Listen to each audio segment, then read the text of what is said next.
We'll hear from local health professionals about an increase in COVID-19 cases, fueled in part by the Delta variant. Despite the pandemic, business and construction is booming in Joplin. I'm Chris Warner with some of the projects underway and what the future has to hold. The 4 states' most watched news starts now. Flash flood warnings and watches out for parts of the 4 states, and more rain is coming. This is KOAM News at 10. Doug Heddy joins us with a first look at the weather. Yeah, we've had too much rain over the past few days. On average, most of us about 5 upwards to 10 inches across the 4-state area, which we don't need, but with the clouds and the rain, it has kept our temperatures down just a bit. 84 and 70 are the numbers today. But another batch, showers and thunderstorms continuing to work in over the past couple hours. We had a big batch this afternoon into the evening hours, and then another batch has increased. We're looking across southeastern Kansas, Independence, Parsons, Erie, over into Cherokee County. You can see more lifting out of northeastern Oklahoma from Nowata, Veneta, then up toward Miami. Another batch on the Missouri side, Joplin, Carl Junction, Webb City, Carthage, down toward Neosho and over toward Monette.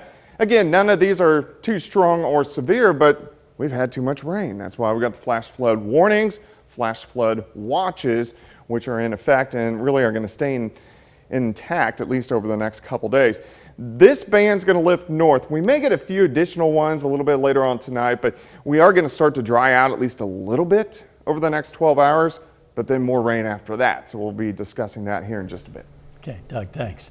With all this rain comes flooded and closed roads, and those closed roads are marked with barricades usually.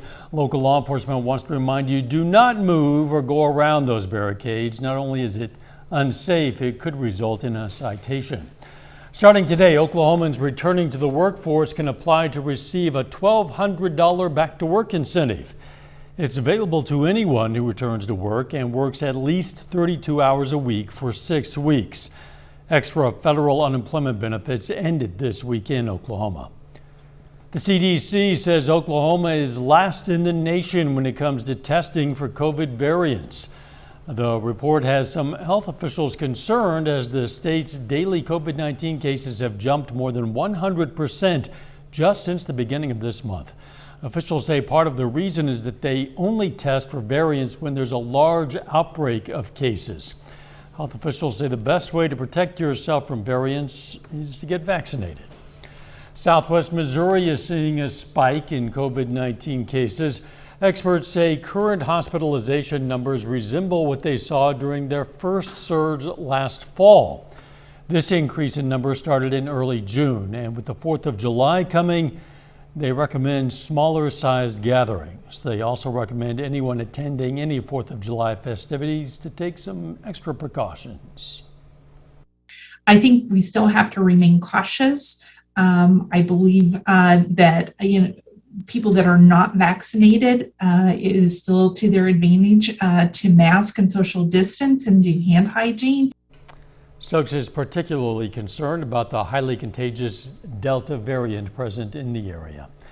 A new global study shows mixing and matching the Pfizer and AstraZeneca vaccines can provide a strong immune response against COVID-19. Both vaccines, given in 2 doses, are proven effective against COVID-19, although AstraZeneca's vaccine does not yet have U.S. approval. The University of Oxford found patients who had the AstraZeneca vaccine followed by the Pfizer shot 4 weeks later had the best antibody response. Patients who got the Pfizer shot first, followed by AstraZeneca, had a slightly lower immune response.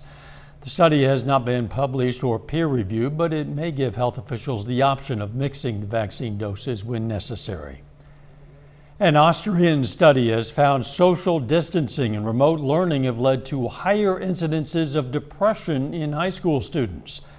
Researchers looked at about 3,000 students 14 to 20 years old who've been subjected to social distancing for almost a year and 1 semester of remote school in Austria. More than half of them said they've had symptoms of depression, and almost as many reported symptoms of anxiety. About a quarter said they'd had trouble sleeping. 60% reported eating issues, and a shocking 40% reported suicidal ideation. The researchers found the same symptoms also worsened with increased cell phone usage. Authorities have arrested 2 suspects in the death of this Arkansas police officer, Kevin Apple. He was a 23-year police veteran and served with the Pea Ridge Police Department for 3 years. At around 11:30 Saturday morning, Rogers PD alerted the Pea Ridge Police Department about a car they had been following. Around noon, Pea Ridge officers spotted the car at the White Oaks gas station. When approached, police say the suspects rammed their car into a Pea Ridge police car. In doing so, police say the suspects ran over Officer Kevin Apple, then drove away. The suspects were later arrested. One suspect, 18-year-old Elijah Andazola, is charged with capital murder. The Missouri State Highway Patrol says a MoDOT supervisor was hit and killed today by a driver on northbound Route 273 at the intersection of Route 371 in Platte County. MoDOT identified the supervisor as longtime maintenance worker Lloyd Crawford. Troopers say Crawford was killed when he was hit by a pickup while putting out water over the roadway signs. He was 61. There's a lot of construction taking place in Joplin. KOAM's Chris Warner caught up with local leaders to find out what's coming. With each passing month, it seems more projects are popping up across Joplin. There's areas with obvious work in progress and others where most of what's happening is hidden behind historic walls. Joplin Area Chamber of Commerce President Toby Teeter says there's efforts in place for more projects. There is ongoing efforts to attract additional retail opportunities that will add to the livability of Joplin. We're working on some things, including grocery stores, movie theaters, to really make this community a little more dynamic and have more things to do. On the commercial side, the 32nd Street Place, which will be anchored by Menards, is underway. There's additional retail work taking place, like the site work on the future Brahms at 26th and Main. More and more other areas of the city are really starting to take off, and a lot of adaptive reuse of existing buildings. I think the next chapter is a lot of the historic properties in downtown Joplin are going to take new lives. That next chapter is something that Lori Hahn and the Downtown Joplin Alliance are keeping a close eye on. I mean, we definitely have reached a level of momentum with downtown projects, and it's becoming visible enough that even people who aren't intimately involved in it can see it happening. With a new hotel coming soon and 2 buildings being revamped for apartments, Hahn's looking forward to what this could mean for downtown Joplin. Rehabbing an old building is great, and it's exciting to see that happen, but brand new construction where there's been nothing before is really noticeable just for the average passersby that way. So I think both of those in hand are kind of part of what's making it so successful. But there's something in the way of more robust growth. Our biggest prohibitors of growth right now is talent attraction and retention in affordable housing, and we're really focused on those now. Teeter says they're continuing to look at ways to solve those problems to continue growth in the city. In Joplin, Chris Warner, KOAM News. Lori Hahn tells us between 2017 and 2020, there was $55 million in downtown project investments. She estimates there'll be more than $100 million in downtown project investments over the next 4 years. Still ahead, the latest on the search for the remaining victims of a building collapse in Florida. And North Carolina wins a lawsuit over e-cigarette maker Juul, what that means for the company and how it operates.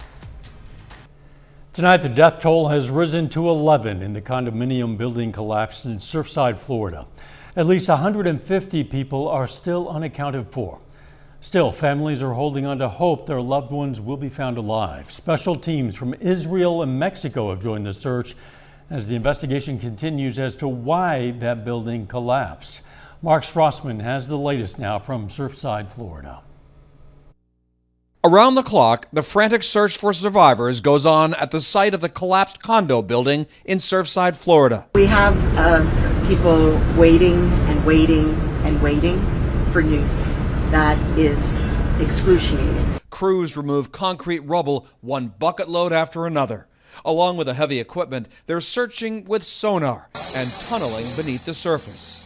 Search teams have found bodies scattered throughout the rubble. It's a very, very difficult, very, very challenging situation, and we're doing the best that we can, what we're trained to do, and definitely continue moving forward. First responders from Israel and Mexico have pushed the search forward. The team from Mexico uses a small dog named Oreo. How the building toppled remains a mystery. Here's what an engineer's report from 2018 showed about the Champlain Tower South condo building. Abundant cracking in concrete columns, beams, and walls in the parking garage, and major structural damage to a concrete slab caused by failed waterproofing, and if not repaired in a timely fashion, would cause the concrete to deteriorate. CBS News has learned a month after that survey was presented, a city building official told the condo board that the building was in pretty good shape. He has since denied seeing the 2018 report.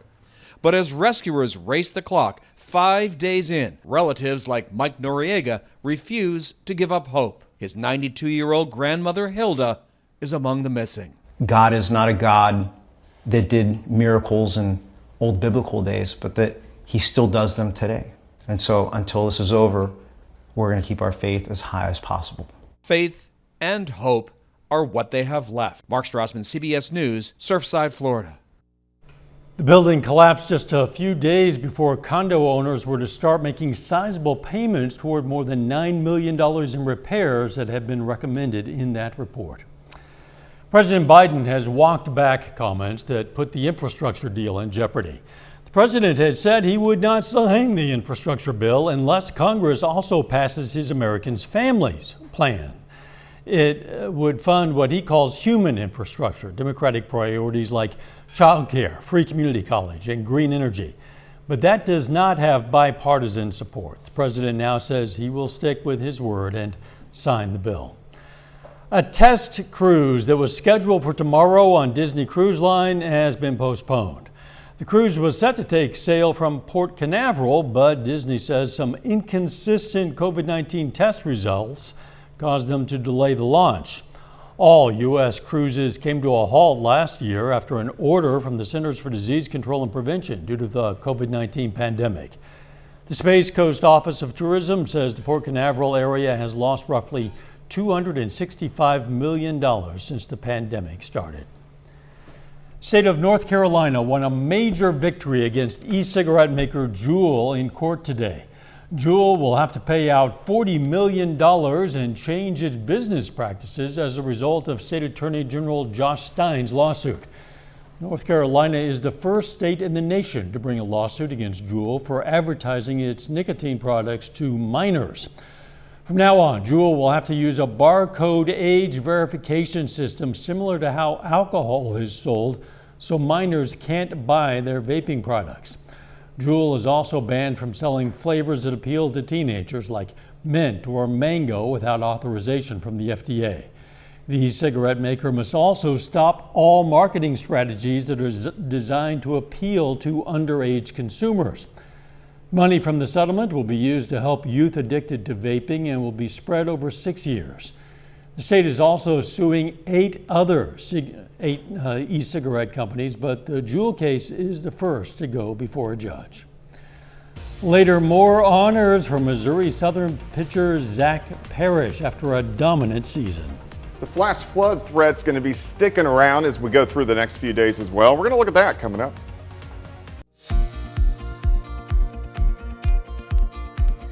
Well, of course, another warm, humid day, but also a very rainy day. Again, showers, thunderstorms across the region. Third day in a row, we need a break because even though we haven't had traditional severe weather, tornadoes, large hail, gusty winds, we've had a little bit of hail and winds, we're getting the flash flooding aspect. And these storms, especially in the summertime, they have so much moisture in these guys, and that's why it's dropping so much rain. This is over the past 24 hours, and you can really just tell batch after batch after batch continues to roll through. Look at the rainfall amounts, and these have been piling up through the evening. So especially along the I-49 corridor, Nevada into southwestern Missouri, northeastern Oklahoma, these areas where you're seeing the magenta colors is really showing us 7 to 12 inches of rain, and that is just a ton of rain.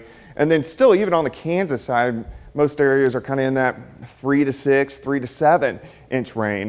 So we've had a lot of rain through the Joplin Metro, Pittsburgh, Parsons, Chanute. Everybody's picked up several inches. So we do need a break. Maybe a little bit of a break tomorrow. Not much of one. It's just not going to be as widespread, but we still have these flash flood warnings and watches in effect, which will continue over the next couple days. Another batch rolling through now. Again, nothing too strong or severe, but heavy downpours, a lot of thunder, a lot of lightning. We're looking eastern parts of Jasper County has just lifted through Joplin, so Carthage, Oronogo, Webb City, and then up toward Alba and Purcell. Stretches over, now just moving into Pittsburgh, pretty good batch of rain, heavy amounts of rain. This continues off toward the west. Here's northeastern Oklahoma. Has cleared up a bit in Ottawa County, but a good swath of rain from Nowata all the way up toward Independence, Parsons, Erie, all getting into the action. This band will continue to lift toward the north as we go through the next couple hours, but dropping usually a half an inch to an inch with each band that we're getting. We're going to clear out a little bit later on tonight, not as many scattered storms as we head into tomorrow morning. I think when we wake up, we'll have a few scattered storms in our northwestern counties, but besides that, we should be calming down just a bit. Looks pretty good. Indigo Sky Casino and Resort, of course, Indigo, just outside of Seneca, Missouri, as that storm just worked through, so drying out a bit. Lower 70s. It's wet, 7th and range line, sitting at 72. Of course, our humidity at 93%. As we go into Tuesday, we're still going to have scattered thunderstorms, but most likely not near as widespread as what we have seen over the past couple days. So I would say 30 to 40% of us get rain tomorrow. Temperatures into the mid 80s. But as we jump into Wednesday, Wednesday's going to be very similar to today. We're going to have more showers and thunderstorms, a lot more widespread, so most likely 70, 80, 90% of us will get wet by the time we head into Wednesday. Still, rainfall amounts depends on where those little storms line up, but I would say on average, most of us pick up another 1 to 3 inches of rain over the next couple days, which of course is something we do not need. 85 tomorrow, 85 on Wednesday, 83 Thursday, 82 on Friday. You can see our rain chances decrease, which means the rain will still be there. It's just going to be not as widespread, very scattered, but drying out, it looks pretty good into the holiday weekend. Well, these rain totals are really adding up, and you're saying possibly 1 to 3 inches more in the next day or two. Yeah, you need to be really careful, especially driving at night when you can't see where the water's risen. Those low-lying areas can rise in a hurry, that's for sure. The water can. Thanks, Doug. Coming up in sports, Missouri Southern lefty Zach Parrish is now a consensus All-American. Also, a Southeast Kansas martial artist passes jiu-jitsu on to the next generation. Sports director Jacob Leonard has that story next.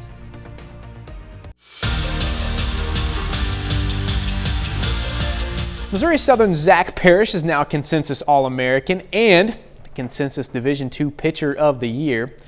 Today, the ABCA named Parrish the National Pitcher of the Year, joining the D2 Commissioners Association and the baseball writers in giving him the award.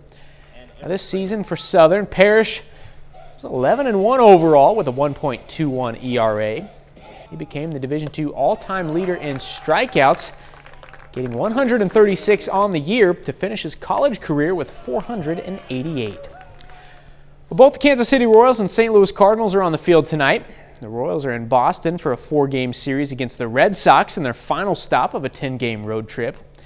Now that one is final. Actually, 7 home runs in the game tonight in Boston. Royals fall, though, 6-5. Carlos Santana goes 1 for 4 with the 3-run jack. Game 2 of the series will be tomorrow evening at 6:10. The St. Louis Cardinals at home tonight to begin a series with the Arizona Diamondbacks. The Cards have lost 6 of 7 coming into the night. Now, tonight's game was 1-1 until the 7th. The Cardinals just got 4 in the inning to go up 5-1. Dylan Carlson is 2 for 4 with a triple and a pair of RBIs. Well, Andrew Brown is the owner and instructor at Arise Brazilian Jiu-Jitsu in Pittsburgh. He's a pretty busy guy between coaching, competing, and a part-time job, but he still finds time to pass his passion for jiu-jitsu along to the next generation. Andrew Brown didn't get into martial arts until he was 22 years old. I wish I would have started when I was 2. Now, come on, Morgan, get that boy. Get him. He's on the other side of it as an instructor, giving the next generation the chance to start a little earlier. It not only gives them a self-defense aspect, structure. Every day they're building confidence, but they're also being humbled. So it keeps them kind of right in the middle, and it just helps them out in the long run, I feel like. As a parent, you know that you're not going to be able to keep them safe their entire life. And I think as parents, we need to give them tools to do that for themselves. And jiu-jitsu has been great for that. Brown teaches at Arise Brazilian Jiu-Jitsu in Pittsburgh, taking students as young as 6 years old. We got into jiu-jitsu and he loves it. Like the smile on his face, he just lights up every time he's here. It's like he loves it. I've had some kids that came in low confidence, like not flexible, and their parents are, oh, they're bullied, they're this and that. And seeing that confidence get built, it just means the world to me. Good job, bro. Hey, you two, you're looking good, both of you. Keep it up. You guys keep training together, you're going to be super good. When he's home, he stubs his toe, the world ends. But when he's here with his teammates, and he's a total different kid here. In addition to teaching kids and adults 5 days per week and coaching tournaments on some weekends, Brown competes himself and also has a part-time job outside of jiu-jitsu. You don't sleep much. And passion, love, you just, you got to do what you love, and I'm doing what I love. Remember, if it touches one person's leg, everybody does 3 sprawls, good. I'd love to have hundreds of them. I'd have a lot more gray hair, but I'd love to have hundreds of kids, Good job, guys. Good job. Good job today. You guys did really good tonight. There's never been jiu-jitsu in Pittsburgh till we got here, and I want that to be available for them, and I want that to be available for as long as they want to do it. Brown has about 35 total students, including 10 to 15 kids at Arise Academy. You can check out his class schedule and more information in this story on the sports page at KOAMnewsnow.com. That's it for sports. We're back with more news after this. Take time to honor our local veteran, Private First Class Christopher Loudon. The Thayer, Kansas native served in the U.S. Army. And we are proud to salute Private First Class Christopher Loudon, tonight's four-state hero. More rain coming. Yeah, periods of rain for us again tonight, tomorrow, into Wednesday, and then our chances start to drop a bit. Leonard? Cards have pushed the lead over the Diamondbacks to 7-1, top of the 8th. Don't forget our morning show, and let's make it a great tomorrow.